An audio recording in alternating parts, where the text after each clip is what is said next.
சாகர்மாலா திட்டம் தொழில் வளர்ச்சிக்கான பொதுவான திட்டம் இது.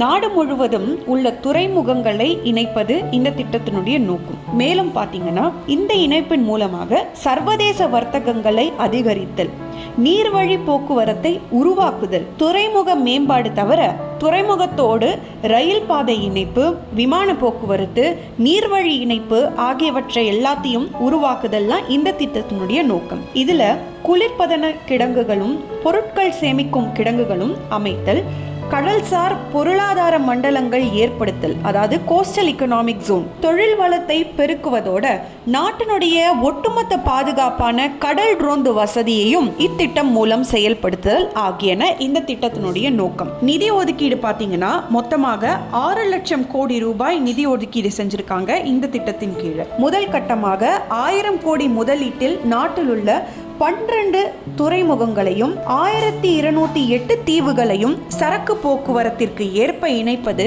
மற்றும் நவீனப்படுத்துவது இந்த திட்டத்தினுடைய நோக்கம். மேலும் தகவல்களுக்கு www.sagarmala.gov.in அப்படிங்கிற இணையதளத்துக்கு செஞ்சீங்கன்னா தெரிஞ்சுக்கலாம். தமிழகத்துல ராமநாதபுரம், நாகப்பட்டினம், கன்னியாகுமரி ஆகிய மாவட்டங்கள்ல உள்ள 4 மீன்பிடி துறைமுகங்கள் இத்திட்டத்தின் கீழே பல கோடி மதிப்பில் கட்டப்பட்டு வருகிறது.